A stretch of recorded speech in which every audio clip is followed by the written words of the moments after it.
Hey guys, welcome back. If you're new, my name's Phoebe. I said I was bored of doing trend predictions on this channel, but I caved and I'm doing it because I have things to talk about. It just sounded fun this time around. I think maybe, and don't hold me to this, but maybe I'll start doing yearly trend predictions as opposed to seasonally. I feel like seasonally just pigeonholes you so much to certain weather and stuff, and I like just the general fun of predicting upcoming trends and not really worrying about weather, and you can do that when you include a whole year in your predictions. And also, you can predict a little bit further out because with seasonal trend predictions, you almost can't predict anything that isn't even slightly coming up yet because a season is only 3 months long. So if you aren't seeing something yet in March, you're probably not going to see it in the spring. You know what I mean? A whole trend doesn't bloom that quickly. And so I just like being able to talk about trends that are kind of starting, but also make little kind of out there predictions of things that are not even slightly mainstream yet. Just see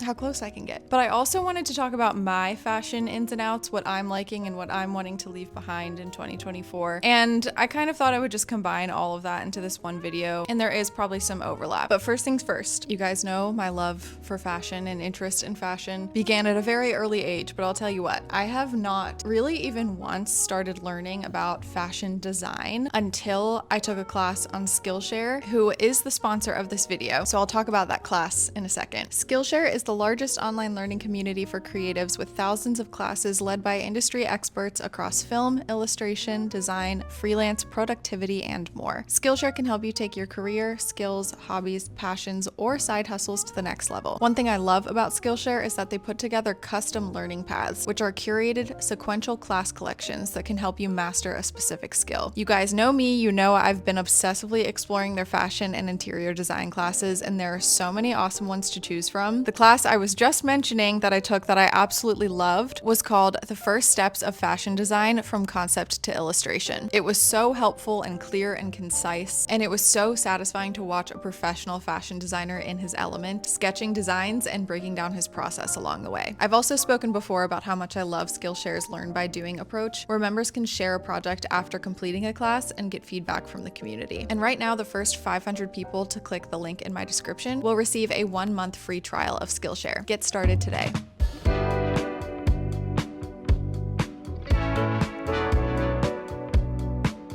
You guys, I thought that you would only be able to see my upper half in this video, but clearly this is the only way I'm comfy, is sitting with my foot up on the chair. TMI, but I'm on day 1 of my period and I was bedridden until this moment. I really thought I was gonna scrap this video and do it another time or film something else another time, because where are my endo girlies at? Where are my endo girlies that understand the struggle of literally not being able to sit up straight, let alone put on a normal pair of pants? That's absolutely not happening. So just pretend you can't tell that my pants don't match the rest of my outfit. But without further ado, let's get into my 2025 trend predictions. And I'll say the disclaimer that literally everyone says on these videos, because it's true. You get so many comments all the time saying like, that's already a trend, or that's fugly, there's no way that's gonna trend, blah, blah, blah. Doesn't matter. This is just for fun. And I'm sure some of these are already trends. I'm sure all of these were trends within the past 20 years, and I'm not claiming to be original here. Okay, my first trend prediction is plaid. This kind of just comes from my thought that this could be a good next step after stripes and polka dots have been trending. I feel like stripes kind of came into mainstream trend first. Obviously, stripes are like a very general, broad pattern, but I'm mainly talking about stripes that are like very uniform in width. Those have been trending for quite a few years now, and just this past year, I mean, you could argue more than just this past year, but in particular in the like online fashion girly community, very uniform polka dots have come into mainstream trend this past year, and I think the next step is going to be plaid. I think it's just another really classic pattern, just like stripes and polka dots, just the most like quintessential basic version of what they can be, a uniform version of what they can be. Plain old plaid, I think, will come into trend. Next thing I want to talk about are 2 hairstyles that I think are going to come into trend that, if you've been watching my videos for a while, I have been saying in almost every trend prediction video, because I just have faith that they will come around, and I do have more proof this time around about one of them. The first one being pixie cuts. I got my pixie cut in, I think, 2022, and that was the first year that I predicted they were gonna come onto trend, and that's obviously not why I got my pixie cut. I got it just because I thought it was fun. And then when I got it, I was like, I feel like more people people are gonna start challenging the norm and thinking this way. And I kind of feel like pixie cuts have always been a thing, but for a while they were more for like an alternative styled girl, whereas I was really predicting that they were gonna come into mainstream trend in 2022, and that was a fail. They did not. But then again in 2023, I was like, okay, this is the year of the pixie. I'm gonna guess that as soon as I'm over my pixie, everyone else is gonna get a pixie, and then I'm gonna be sad that I don't have mine anymore. Didn't happen. Said it again in 2024, didn't happen. Except for at the very end of 2024, when the one and only Lainey Ozark chopped all of her hair and got a pixie cut. And I said, there it is. There is the first very subtle hint that pixie cuts might become mainstream in 2025. The second thing that I've been predicting for ages has been perms coming back onto trend. Also something I've dabbled with in the past. I don't know why they haven't come back into mainstream trend yet, especially because over the last few years, people have been really embracing their natural curly hair, and the curly hair girl routine has been like such a viral topic on social media. And I just feel like everyone's gonna want a piece of that pie now, and people are gonna recognize how beautiful curly hair is. And I feel like people who don't have naturally curly hair are gonna want a piece of that. The next trend prediction I have, another very kind of broad one, and that is skinny-ish scarves. I don't really think a skinny scarf, I'm not picturing a super skinny scarf, as much as I'm just picturing kind of a really classic medium thickness, but more on the skinny side scarf. I feel like we've seen both extremes recently. We've seen really long, really big, just drowning you in fabric scarves, so warm and cozy and drown you in fabric, like I said. And then I've also seen super skinny scarves like in fall weather outfits because they aren't really as practical. They don't provide as much warmth. But I feel like we're gonna start going back to just the really classic, simple version of what a scarf can be, which is just a very medium thickness, normal length scarf. And I think we're gonna see them in very plain colors, either plain stripes of uniform width, plain polka dots of uniform spacing and sizing, same with plaid, and just solid colors as well. I think we're kind of traveling into a resurgence of 90s minimalism in a way, and even with pattern, I think we're seeing really minimal versions, not minimal, but like simple versions of each of those patterns. Another accessory trend prediction I have for 2025 is pearls. Again, pearls are really classic and dare I say timeless, so they've never been out, but everyone's been talking about, you know, whatever, 5 years ago it was layering gold jewelry, and now the trend is chunky silver jewelry. And I think pearls are gonna start reaching that level soon. They have to. They haven't for so long, and they're so beautiful, and I don't know why they wouldn't come back on a trend sometime soon. I'm really into them. I'm wearing a really simple pair that I got for Christmas, and I've also just received a pair of pearl earrings from the Japanese pearl brand called Biwako, and they also sent me a beautiful pearl necklace that has a little red accent bead, and they were kind enough to give me a discount code for you guys. I'll be wearing them in 2025 for sure. Another thing I think we're gonna see as a mainstream trend in 2025 is bright colored windbreakers or bright colored ski jackets, and not necessarily like the 80s ones that are like bright purple and red and yellow, or bright purple and teal or whatever. Not multicolored, just like a bright orange windbreaker or a bright pink windbreaker. I think a bit brighter colors in general are gonna be more of a thing this year. I feel like we've been in such a neutrals era, and we've been experimenting with very particular pops of color recently, like red, bright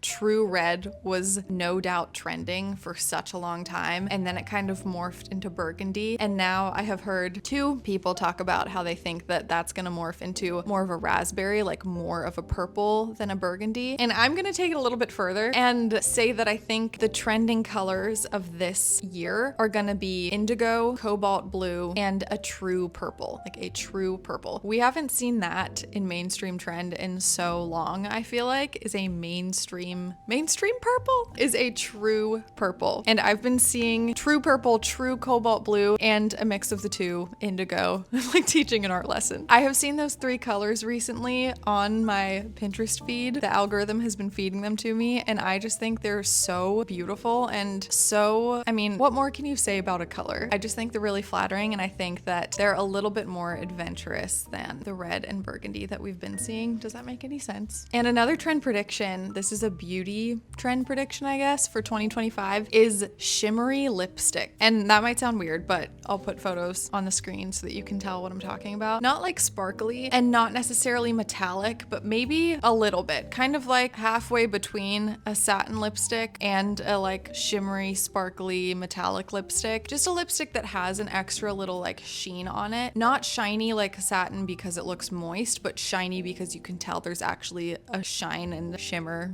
in the pigment. I haven't seen this in mainstream fashion in so long. I don't know if it's been actually trending since the 90s, but I feel like there are only so many 90s trends that haven't come back around yet. At one point or another, absolutely have to, right? Now moving on to my ins of 2025, which again could kind of be seen as trend predictions as well, but these are specifically things that I want to implement into my 2025 style. First one being brighter colors. I got a comment on a video a few weeks ago saying that I had the most boring style that person has ever seen, and that it seems like my style, it seems like I'm very fearful when I get dressed. And I did cry because that was one of the first mean comments I got. But then I stepped back and I said, you know what? You really ate with that one, because that is true. I would never let a mean comment actually change my style and change the way I dress, because I so much believe in just wearing what you like. But the reason that comment upset me so much is because I knew that there was truth to it, and I knew that that was something that frustrated me about my style. And so I was like, you know what? I'm going to make that a priority to, in 2025, make sure I'm not always playing it safe with the things that I choose to buy. I feel like a lot of the time there are brighter things and more out there things that I definitely would wear, but when it comes to spending money on them, that's when I get kind of more like conservative with my